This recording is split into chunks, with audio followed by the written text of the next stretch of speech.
Hola chicas, chicos, ¿qué tal? ¿Cómo estáis? Bueno, bienvenidas y bienvenidos un mes más a Easy Cool.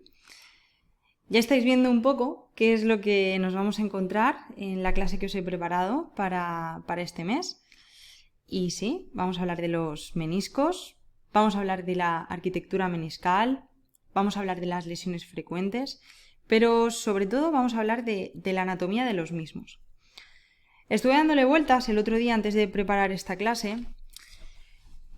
Y lo primero que os iba a preparar, lo que tenía en mente, era un caso clínico. Creo que los casos clínicos relacionados con las lesiones meniscales os pueden ayudar bastante para saber hacer un manejo correcto.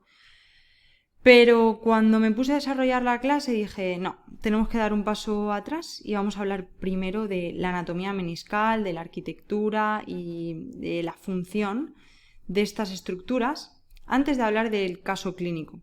Así que el caso clínico seguramente os lo proponga el mes que viene, porque así lo vais a entender muchísimo mejor.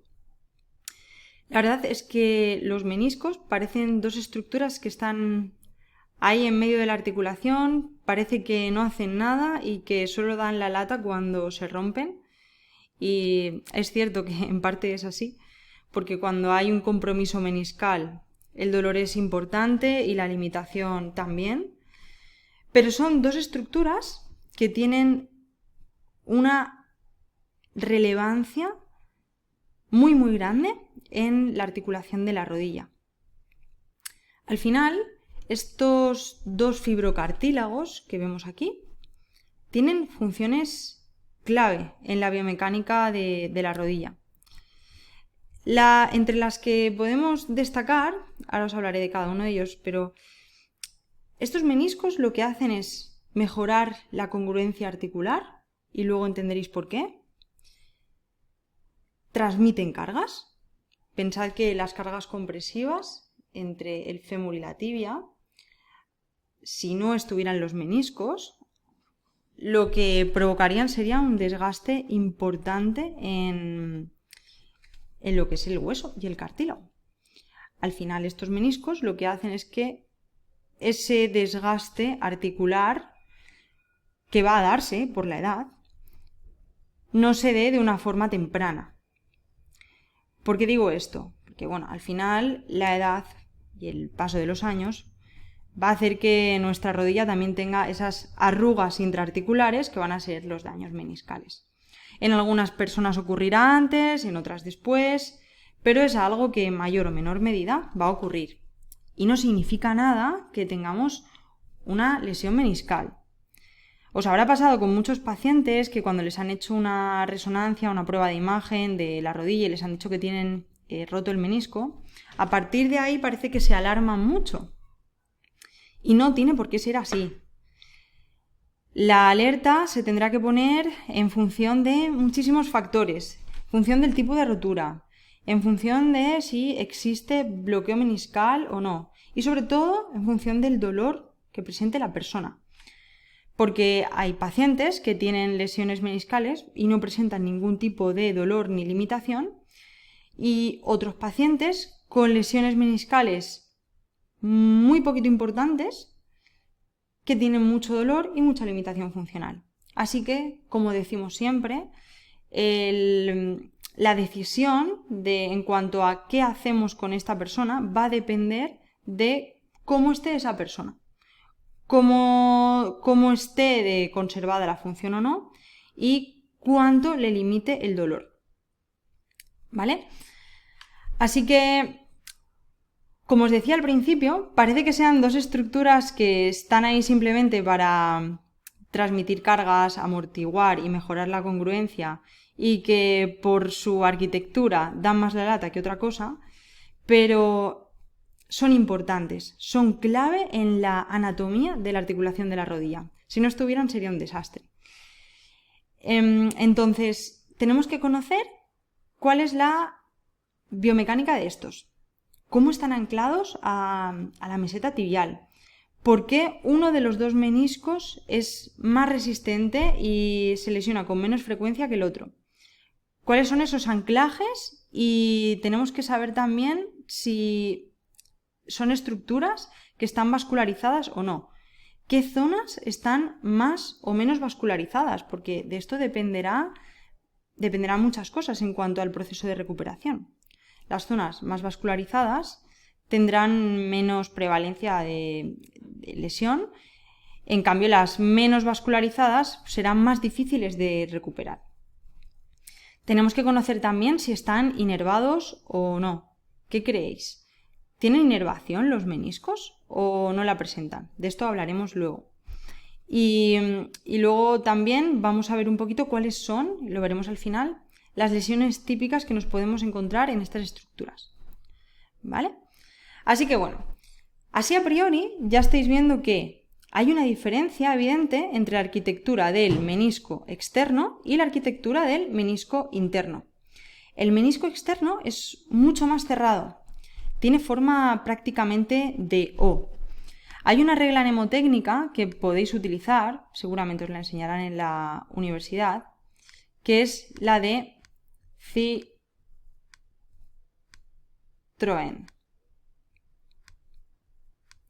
Bueno, para los que seáis olvidadizos o un poco disléxicos como yo, estas cosas os pueden ayudar.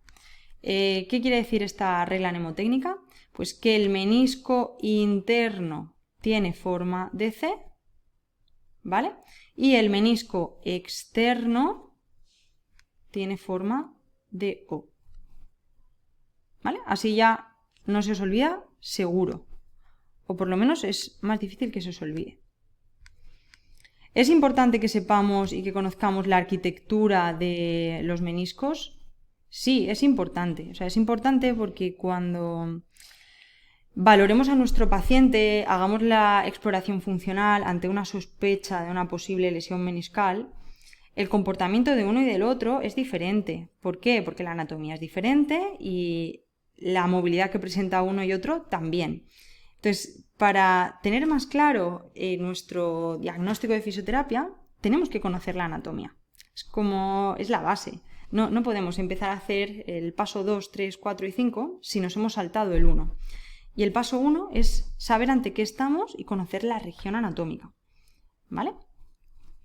Así que, como os iba diciendo, la arquitectura meniscal dista entre el menisco interno y el externo. El interno es mucho más abierto, se expande mucho más en la meseta tibial, se ancla de una forma en abanico más hacia la cara anterior del surco intercondilar. En cambio, el menisco externo se cierra antes y queda insertado justo por detrás del cuerno anterior del menisco interno. ¿Vale?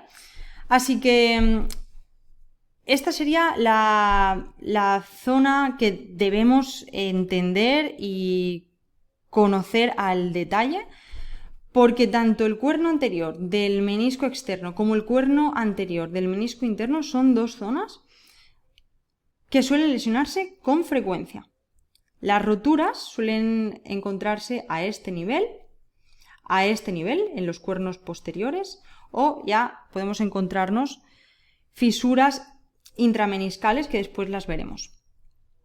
Fijaros aquí que existe un anclaje muy potente entre los meniscos, entre ambos, en su parte anterior. Este ligamento se llama el ligamento transverso. Los meniscos tienen muchísimos ligamentos que los envuelven, los abrazan y los fijan a la base tibial, a la meseta tibial. Pero tenemos que saber cuál es la disposición de cada uno de esos ligamentos, qué función tiene y qué dirección toma, para entender la lesión que pueda sufrir nuestro paciente, o incluso si nuestro paciente nos trae una resonancia y en el informe existe alguna sospecha de lesión de alguno de estos anclajes ligamentosos, entenderlo mejor y manejar mejor la lesión de la persona que tenemos delante. Porque siempre nos imaginamos que estos dos meniscos están anclados sin más o simplemente tienen un pequeño soporte ligamentoso, pero no. Las estructuras ligamentosas que los envuelven son muchísimas y ahora las vamos a ver con detalle. Fijaros, Si hacemos una visión mucho más cerrada de la cara anterior de la rodilla, este que estábamos viendo antes es el ligamento transverso. A ver si os lo puedo parar, un segundito.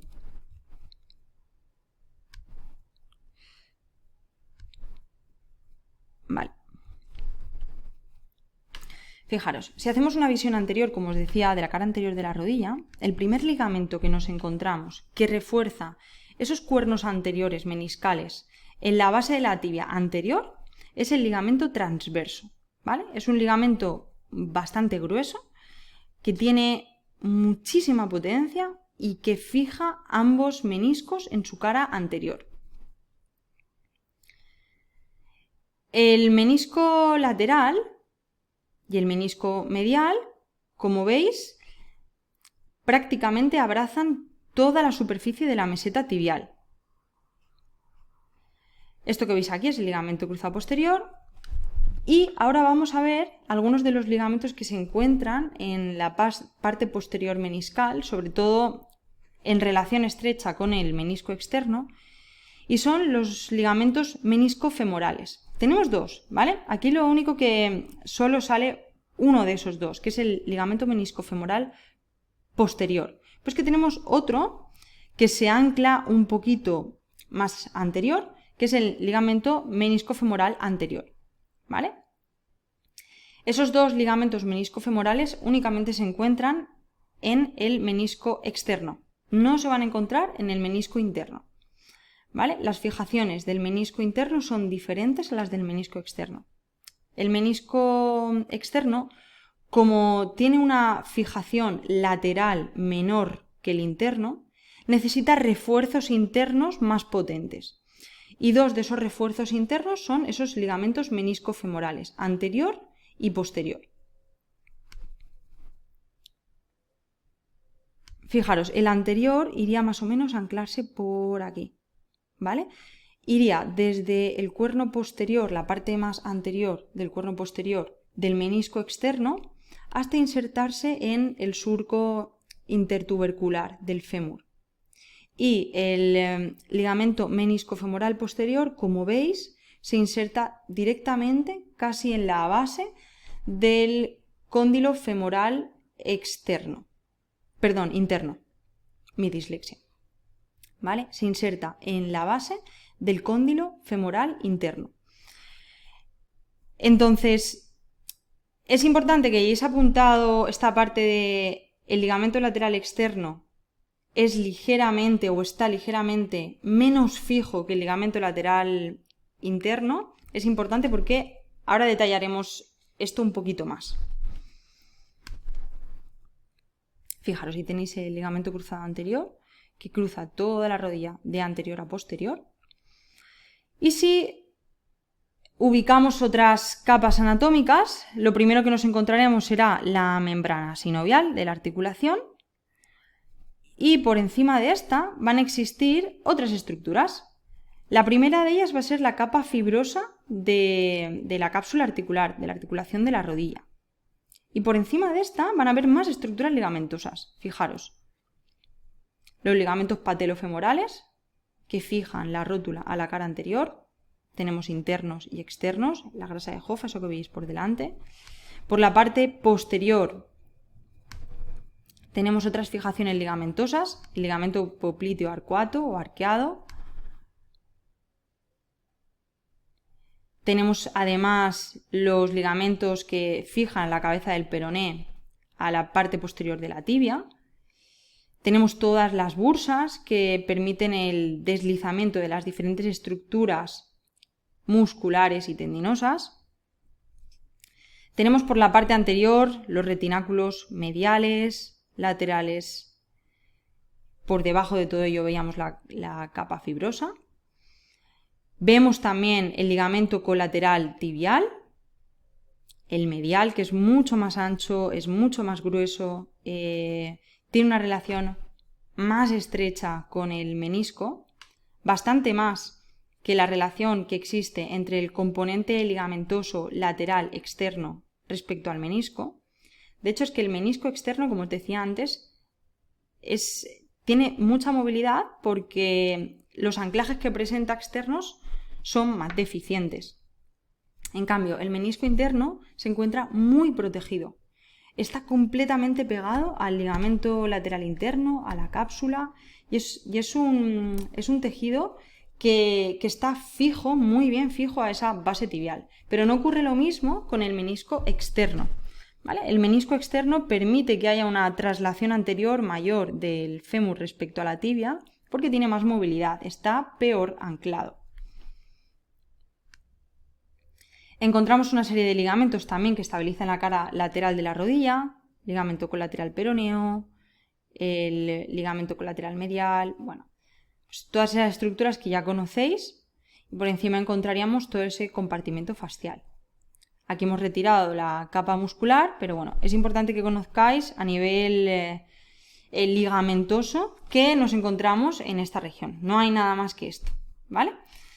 Estas son todas las estructuras estabilizadoras que necesita nuestra rodilla para tener una biomecánica correcta. Como os decía antes, apuntar.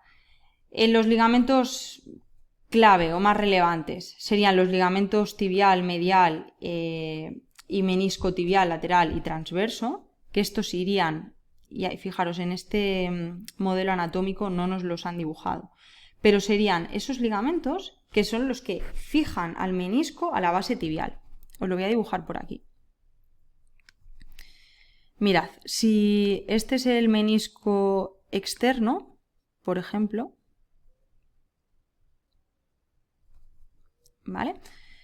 El ligamento meniscotibial lateral transverso sería aquel que envolvería a todo el menisco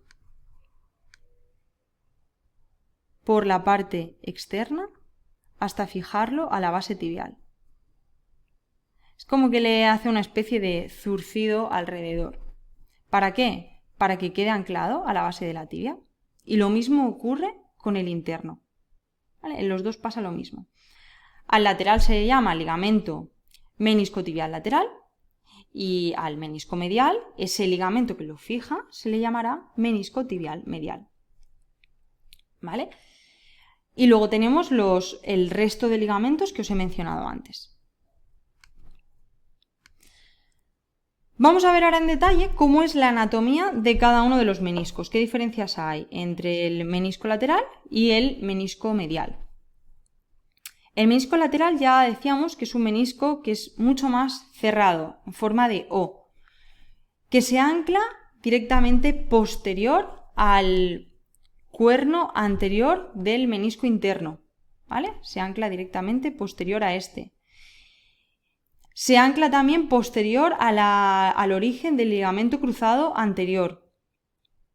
Es un ligamento, es una estructura que queda insertada, como veis, en la parte posterior, por delante del cuerno posterior del menisco interno. Este menisco tiene unas características especiales.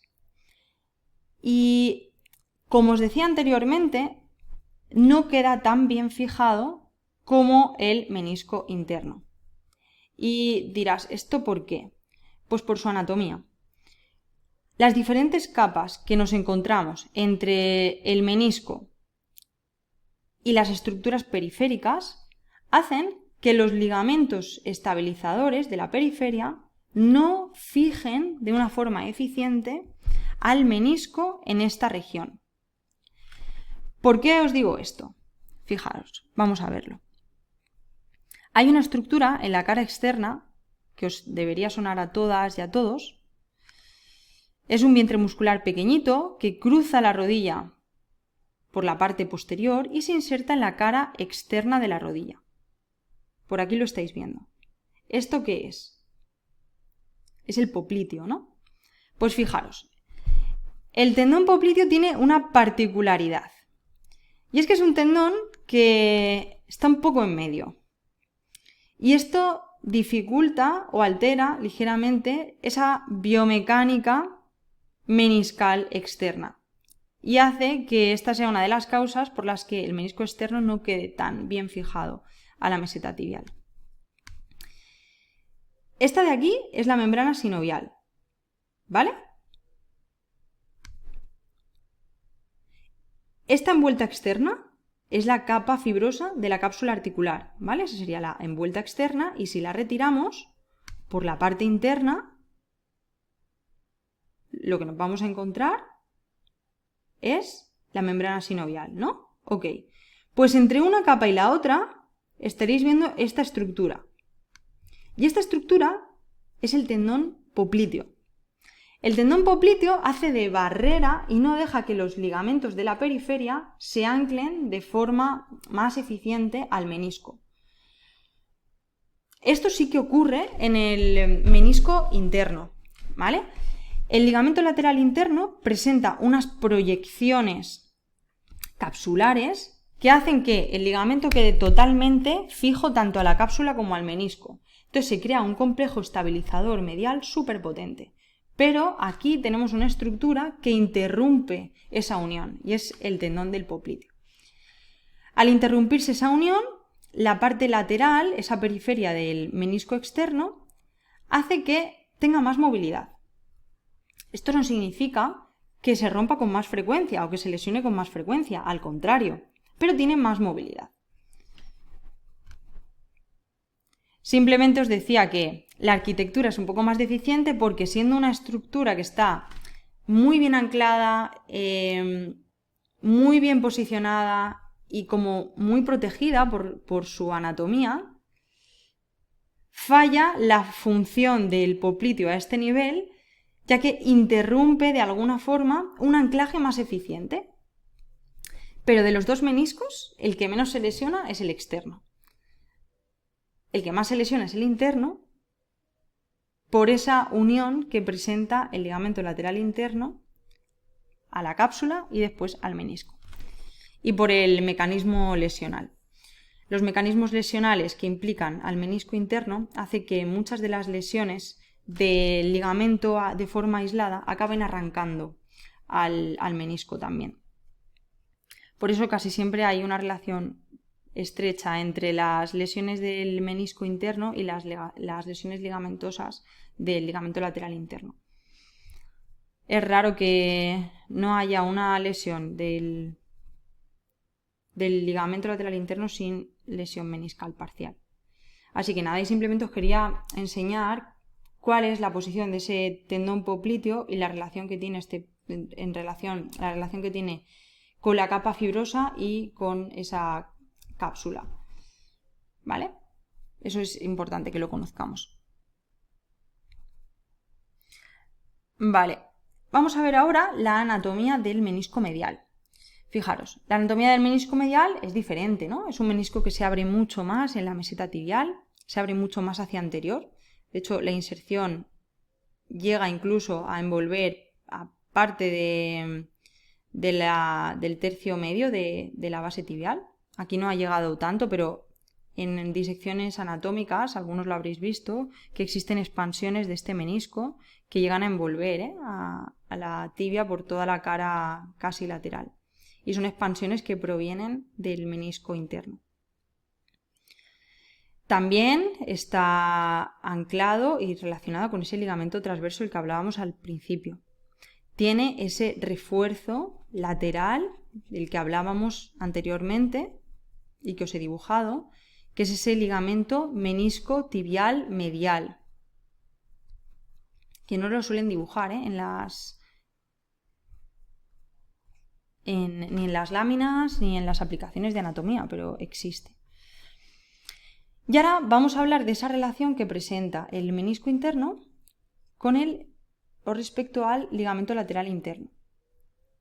Todo esto sería el ligamento lateral interno, y este ligamento lateral interno presenta una serie de proyecciones que son los ligamentos coronarios, que anclan directamente al menisco a través de la cápsula. Es decir, son como unas proyecciones que son imposibles de diseccionar, pero que atraviesan ese ligamento, atraviesan la cápsula y se anclan al menisco. Son como proyecciones que van así, atraviesan, si este es el ligamento, son proyecciones que atraviesan ese ligamento y llegan a anclarse al menisco. Por eso, el ligamento lateral interno está relacionado con el menisco, pero es gracias a esos ligamentos coronarios, si no sería imposible, ¿eh? Si no sería un ligamento que estaría en la periferia de la articulación, pero no tendría una relación estrecha con el menisco.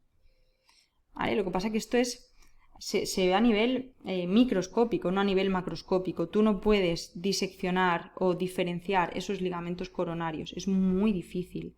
De hecho, ni siquiera en ecografía lo podemos diferenciar. Nosotros lo que vemos es que hay una relación, cuando hacemos una eco, una relación estrecha entre el ligamento lateral interno y el menisco que se encuentra por debajo. Pero no vemos o no somos capaces de diferenciar esos ligamentos coronarios que son los que permiten el anclaje, ¿vale? Ese anclaje entre el ligamento lateral interno y el menisco, ¿vale? Que en eco se vería así. Si esta es la articulación, aquí estaríamos viendo el menisco interno y nosotros lo que vemos en la eco es ese ligamento lateral interno en la interfase superficial.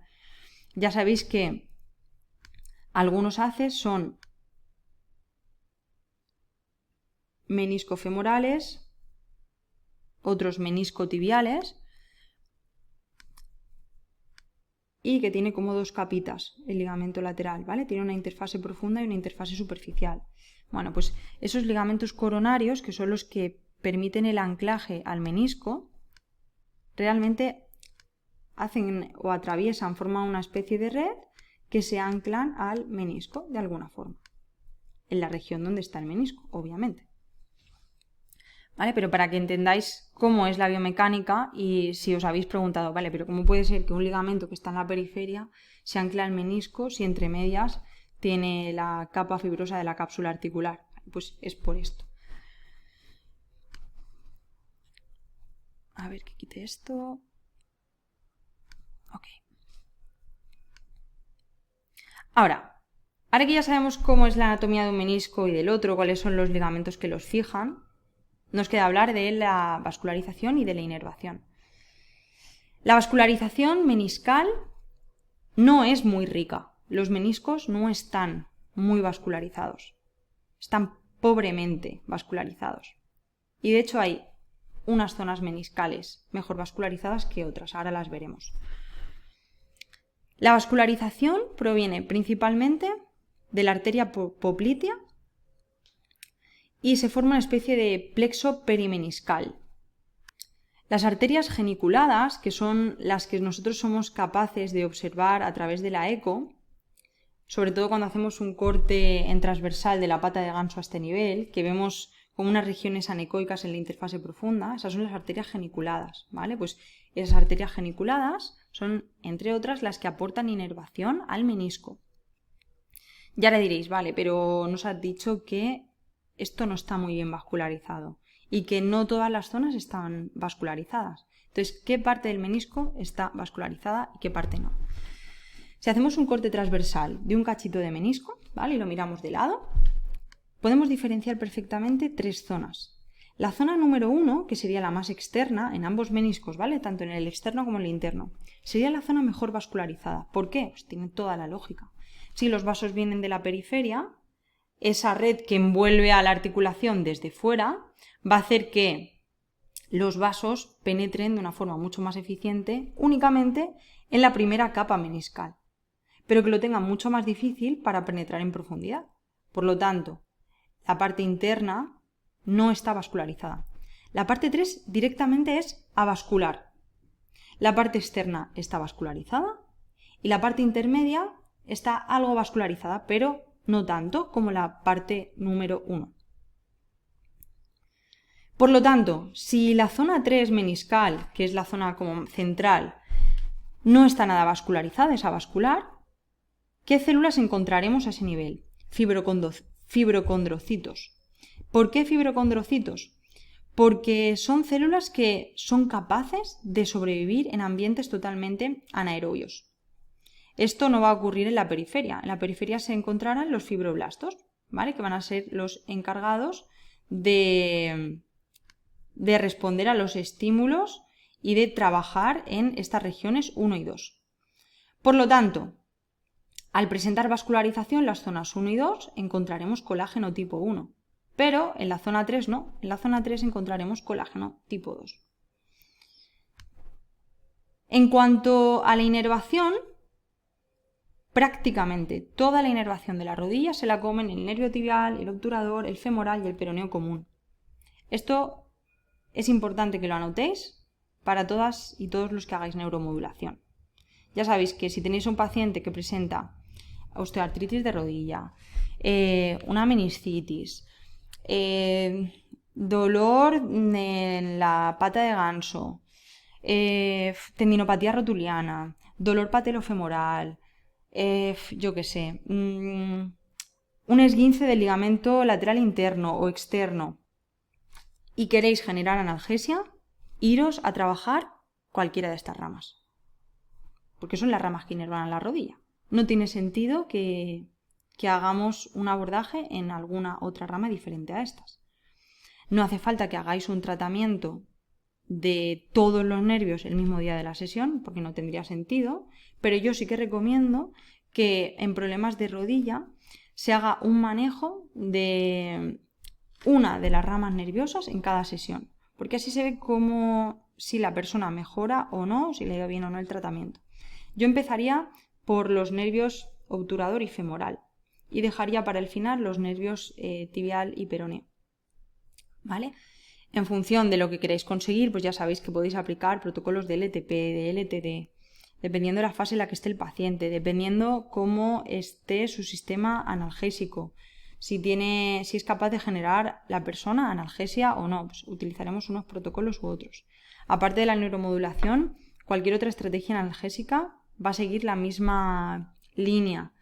El TENS lo podéis utilizar, la radiofrecuencia, la terapia manual, cualquier herramienta que ayude a generar analgesia y que mejore la función y el dolor en la región para poder implementar el trabajo activo, ¿vale? El objetivo de la analgesia principalmente es ese, que podamos abrir una ventana para empezar a mover a la persona.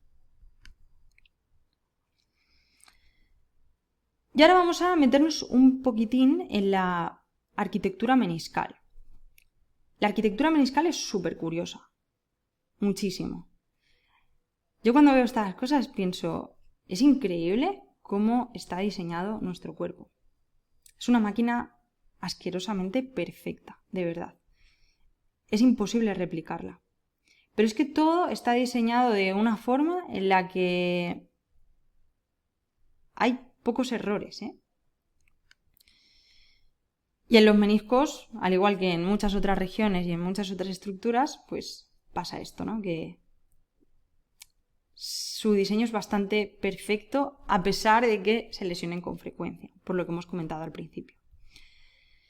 Bueno, aquí podemos diferenciar en la arquitectura meniscal 3 capas, ¿vale? La capa 1 sería una capa circunferencial, donde el tejido va a ir envolviendo al menisco en la dirección que éste presenta, ¿vale? Van a ser fibras que van a hacer esto. Envuelven al menisco, lo van rodeando, lo van rodeando, lo van rodeando. Uy, esa se me ha ido. ¿Vale? La capa 2, o la red radial, lo que hace es atravesar a la primera de forma totalmente perpendicular. Esto lo que hace es proteger al menisco de posibles roturas longitudinales. Ay, no me deja, che.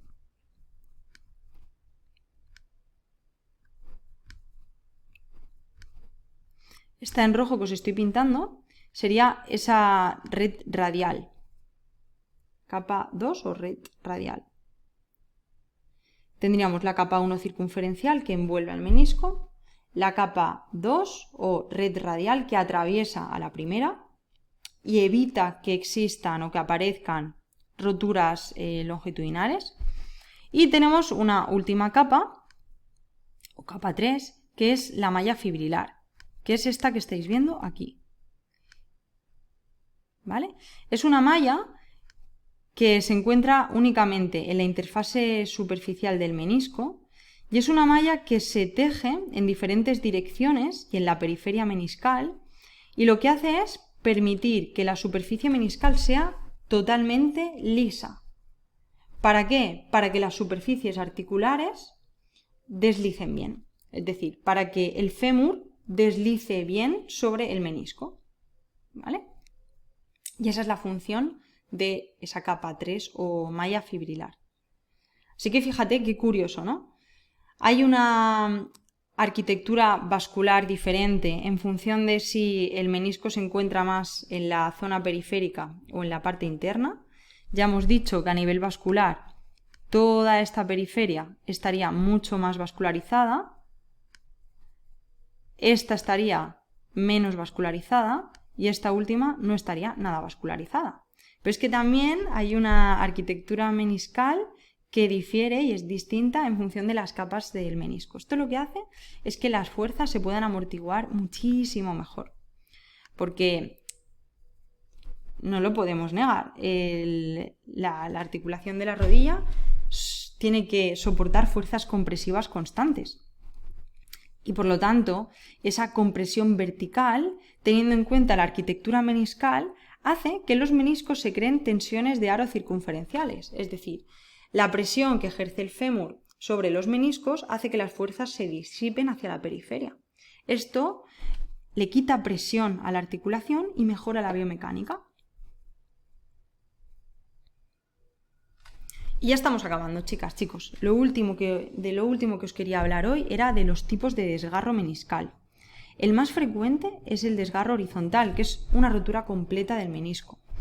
También son frecuentes los desgarros degenerativos, ya en pacientes mayores, donde vamos a encontrar una desestructuración completa del menisco, ¿vale? Como si se hubiera perdido ese anclaje, pero además hay un deterioro severo de todos los bordes meniscales.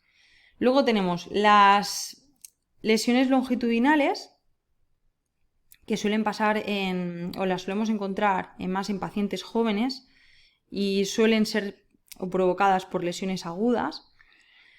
Luego también existen roturas de tipo oblicuo, que también son frecuentes en deporte.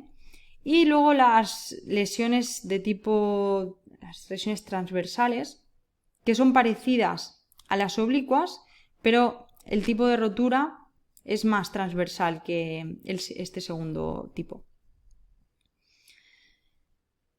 Hay una cosa que tenemos que tener clara y es que si la biomecánica se compromete, si existe mucho dolor, si hay bloqueo articular o si el paciente nunca experimenta una mejora notable con el tratamiento conservador, lo más coherente es derivar para que se le opere. Los meniscos son clave para evitar el deterioro articular. Por lo tanto, es importante mantenerlos en buen estado. Antes, cuando había una lesión meniscal, directamente se intervenía, se retiraba el menisco y a volar. Ahora no, ahora esto ya no se hace y se intenta conservar en la medida de lo posible el menisco y se intenta proteger este tejido, ¿no? Así que si sospecháis que vuestro paciente puede presentar una lesión meniscal porque habéis hecho los test de valoración, habéis hecho una eco y por la clínica creéis que puede tener una lesión meniscal, mi consejo es que lo derivéis para que le haga una reso y que se vea el tipo de lesión meniscal que presenta. Porque hay algunas lesiones meniscales que comprometen enormemente la distribución de las fuerzas en la articulación. Y si esa distribución es mala, va a haber un deterioro, una degeneración mayor de toda la arquitectura ósea. Así que ese paso a paso sería así. Y ya estaría, chicas, chicos. Cualquier duda, pregunta que tengáis, la podéis lanzar por aquí. También por el grupo de Telegram, que yo creo que muchas y muchos no estáis, pero si no, preguntárnoslo por Instagram, los que estéis aquí os pasamos el enlace del grupo. Y el mes que viene lo que haremos será plantear un caso clínico y os daré el manejo de cómo tendríamos que tratar a un paciente con una lesión meniscal. Quizás ponga 2 ejemplos, ¿vale? Probablemente pongamos un ejemplo de un bloqueo meniscal, que será lo que nos encontremos en clínica con más frecuencia, y otro ejemplo de un postquirúrgico, de cirugía de menisco. Y así tenéis un poquito los tips clave para saber manejar esto, ¿vale? Así que nada, espero que os haya gustado, que os sirva y que os ayude. Os voy a dejar también en las clases siguientes cómo se hace la exploración meniscal a través de la ecografía, ¿vale? Y así ya tenéis el cóctel completo para que en el caso clínico del mes que viene entendáis mucho mejor el manejo. Chao.